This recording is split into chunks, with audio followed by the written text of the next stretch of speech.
नमस्कार दोस्तों, स्वागत है आपका दिल्ली डिफेंस एकेडमी के यूट्यूब चैनल पर। आर्मी अग्निवीर भर्ती जो 29 अप्रैल को फर्स्ट पेपर हुआ है, उस पेपर का हम एनालिसिस लेकर आए हैं।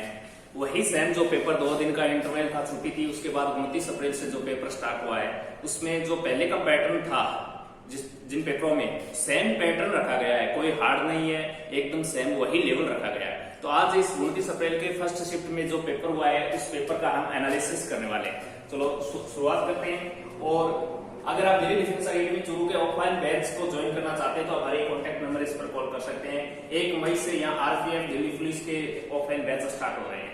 फर्स्ट क्वेश्चन जो देखते हैं, पोंगल त्योहार के बारे में पूछा गया है। तो पोंगल त्योहार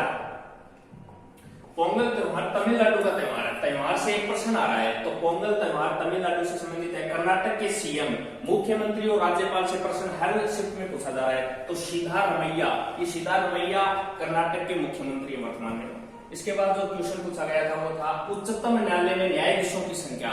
तो उच्चतम न्यायालय होता है, उसमें न्यायाधीशों की संख्या 33+1 है।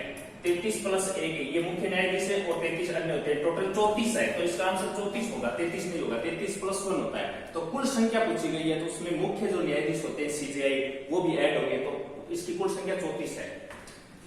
एलपीडब्ल्यू का संबंध किस खेल से? ये एक एलपीडब्ल्यू है, सब जानते हैं एलपीडब्ल्यू का संबंध क्रिकेट से संबंधित होता है। एलपीडब्ल्यू आउट होता है ना।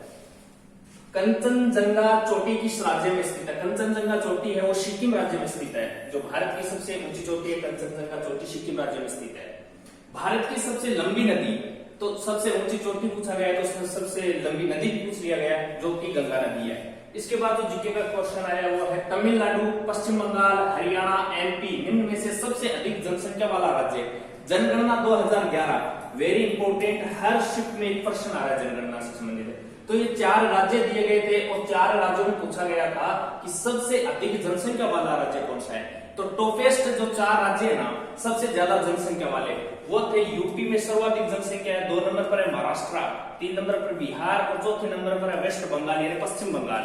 तो इसमें से 3 राज्य ऊपर वाले थे ही नहीं। इसका मतलब जो चौथा सबसे अधिक जनसंख्या वाला राज्य है ना, वो हमारा आंसर होगा पश्चिम बंगाल में सबसे अधिक जनसंख्या होगी इन राज्यों में।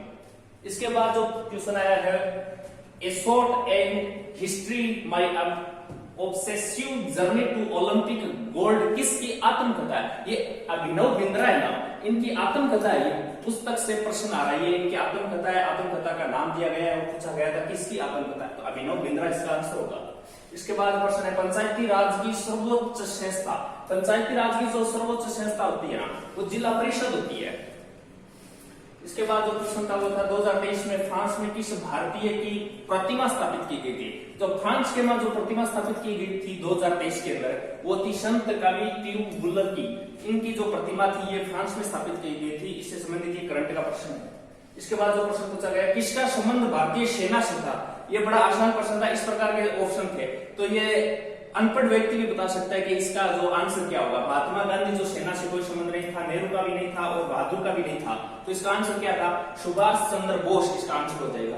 इसके बाद जो क्वेश्चन था वो था औसत, जो साइंस के क्वेश्चन है वो देखिए, औसत चाल या वेग, औसत वेग का मात्रक पूछा गया था। साइंस के ये प्रश्न आ रहे हैं, मात्रकों से संबंधित एक प्रश्न आ रहा है। तो औसत चाल या औसत वेग का जो मात्रक होता है मीटर प्रति सेकंड होता है। एक प्रश्न था सर्वाधिक मांसपेशी किस भाग से जुड़ी होती है? जो रीढ़ की हड्डी होती है हमारी, उस रीढ़ की हड्डी से सर्वाधिक मांसपेशी जुड़ी हुई होती है। इसके बाद जो साइंस का क्वेश्चन था वो था तन्यता का अर्थ है खींचना। तन्यता अर्थ होता है जिसकी लंबाई हम खींचकर अधिक कर सकते हैं, पीट कर अधिक कर सकते हैं। इसी में एक धातु में प्रश्न आता है तन्य धातु, सर्वाधिक तन्य धातु, जिसका आंसर होता है सोना। सोने का हम सबसे अधिक लंबा तार खींच सकते हैं खींचकर, तो ये तन्यता पूछी गई, तो जिसका संबंध खींचने से होता है। इसके बाद संतृप्त का अर्थ होता है गाढ़ा या ठोस। गाढ़ा या ठोस होता है वो संतृप्त कहलाता है। प्रश्न था पेंसिल में ... उपयोग होता है। पेंसिल में किसका उपयोग होता है? इस प्रकार के 4 ऑप्शन थे। तो पेंसिल में हमेशा ग्रेफाइट का यूज होता है। इसका ग्रेफाइट का यूज होता है। इसके बाद एक प्रश्न था बल का मात्रक किलोग्राम मीटर प्रति सेकंड। किलोग्राम मीटर प्रति सेकंड जिसे ही कहा जाता है न्यूटन। ये न्यूटन साहब के मान सम्मान के लिए इसका नाम न्यूटन रख दिया गया था। और बल का मात्रक होता है किलोग्राम मीटर प्रति सेकंड। इसके बाद जो क्वेश्चन था वो था शक्ति का मात्रक वाट होता है, सब जानते हैं। जाइलम और फ्लोएम का संबंध, ये जो पेड़ पौधे से संबंधित नाम है जाइलम और फ्लोएम। जाइलम से आप याद रख, जैसे ये जल याद रखना आपको। जाइलम का कार्य होता है जल का परिवहन करना। पौधों में जो जल का परिवहन होता है ना, उसका काम ये जाइलम करता है। एक होता है फ्लोएम, जो जाइलम जल का करता है, तो जल और भोजन दो ये होते हैं, तो फ्लोएम ये जल का काम करता है। जल में जल भोजन का परिवहन फ्लोएम करता है पौधे में, जबकि जाइलम होता है पौधे में जल का परिवहन करता है। इसके बाद जो क्वेश्चन आया था, जलीय जीव श्वास में लेते हैं, जलीय जीव जो श्वास में क्या लेते हैं, इस प्रकार के ऑप्शन थे, ऑक्सीजन लेते हैं और क्या लेते हैं जलीय जीव। हम जो ऑक्सीजन लेते हैं तो जलीय जीव भी ऑक्सीजन लेंगे। पितरस का स्राव, पितरस का स्राव कहां होता है, यकृत या लीवर के अंदर पितरस का स्राव होता है। इसके बाद जो क्वेश्चन था, रंध्र से संबंधित, रंध्र रहते हैं ना, ये पेड़ की पत्तियों में होते हैं, पेड़ की पत्तियों में रंध्र बने होते हैं छोटे छोटे, जो इसका काम होता है वाष्पोत्सर्जन से संबंधित इनका काम होता है। तो रंध्र संबंधित है, तो ये ऑप्शन थे, ये पत्तियों से संबंधित होता है। ये क्या करता है, ये श्वसन और वाष्पोत्सर्जन में उपयोगी होते हैं। इसके बाद जो क्वेश्चन आया था, कोशिका झिल्ली को देखा जाता है, तो कोशिका झिल्ली को देखने के लिए हमें माइक्रोस्कोप की आवश्यकता होती है, यानी सूक्ष्मदर्शी की आवश्यकता होती है। नंगी आंखों से हम कोशिका को नहीं देख सकते। घरों में 220 वाट व 0.25 एम्पियर धारा में प्रतिरोध का मान होता है। ये फिजिक्स में जो एग्जाम्पल होते हैं उनमें से प्रश्न आया है। तो 220 वाट और 0.25 एम्पियर धारा में प्रतिरोध का मान, प्रतिरोध का मान एक सूत्र होता है V बराबर IR, V बराबर IR, प्रतिरोध R होता है, R का मान निकालेंगे V अपॉन में I, तो V का मान क्या है 220 अपॉन I का मान क्या है, ये एम्पियर का मान रखा जाएगा 0.25, ये पॉइंट हटाएंगे तो यहाँ क्या आएगा, गुणा 100 करेंगे, ये 25 से क्या 4 बार कट रहा है, 220 को 4 से गुणा करेंगे तो 880, ये 880 ओम, ये हमारा प्रतिरोध होगा। प्रतिरोध का मात्रक ओम होता है। ये ओम इस प्रकार की, ये इसका साइन होता है, ओम इस प्रकार लिखा भी हो सकता है। इसके बाद जो क्वेश्चन आया है, असंतृप्त हाइड्रोजन में बंध, असंतृप्त हाइड्रोजन होता है ना, उसमें द्विबंध त्रिबंध ये बंध हो सकते हैं। असंतृप्त नाम है, द्विबंध को एल्कीन और त्रिबंध को एल्काइन के नाम से पढ़ा जाता है। इसके बाद जो क्वेश्चन आए हैं, मैथ्स के क्वेश्चनों पर चर्चा करते हैं। प्रश्न है 10, 11, 12, 13 का औसत पूछना है, औसत टॉपिक एवरेज से प्रश्न आ रहा है। तो औसत 10, 11, 12, 13 सबको पता है, इनके बीच का जो अंतर है ना, वो प्रत्येक का सेम है। अंतर सेम होते हैं तो क्या करते हैं कि बीच का नंबर ही हमारा औसत होता है। 11 और 12 दो नंबर इधर रह गए, दो नंबर इधर रह गए, बीच का नंबर क्या है, 11 और 12 के बीच का नंबर होता है 11.5, यही हमारा औसत होगा। अगर इनका अंतर सेम है तो फर्स्ट नंबर और लास्ट नंबर को ऐड करेंगे, ऐड करके 2 का भाग देंगे, ये हमारा औसत होगा। या फिर राशियों का योग बटा राशियों की संख्या, औसत का फॉर्मूला सब जानते हैं। इसके बाद जो प्रश्न आया है, 4/5 को प्रतिशत में बदलो। ये कोई फ्रैक्शन देता है और फ्रैक्शन को परसेंटेज में बदलने के लिए बोल रहे हैं, तो फ्रैक्शन को इसी प्रकार लिखेंगे 4/5 और प्रतिशत में बदलने के लिए इसको क्या करेंगे, गुणा करेंगे 100 से। 5 से 100 कितनी बार कट रहा है, 20 बार कट रहा है। 4 को 20 से गुणा करेंगे तो कितना आएगा, 80%, ये हमारा परसेंटेज मान है। ये ऐसा समझ लो कोई 5 नंबर का पेपर था, उसमें से बच्चे के 4 नंबर आए हैं, तो 5 में से 4 नंबर आए तो बच्चे के प्रतिशत में कितने नंबर आए, तो उसके 80% नंबर आए। इसके बाद था, किसी संख्या का 1/3 में उसी संख्या का 1/2 जोड़ने पर 50 प्राप्त होता है, तो वह संख्या ज्ञात करो। ये किसी संख्या के लिए बोल रहा है, तो संख्या हमें पता नहीं है, तो संख्या मान लो x का 1/3 उसी संख्या का 1/2 जोड़ने पर, इस संख्या में उसी संख्या का 1/2 जोड़ने पर, ये 1/2 जोड़ दिया 50 प्राप्त होता है, तो ये 50 प्राप्त हो गया हमें।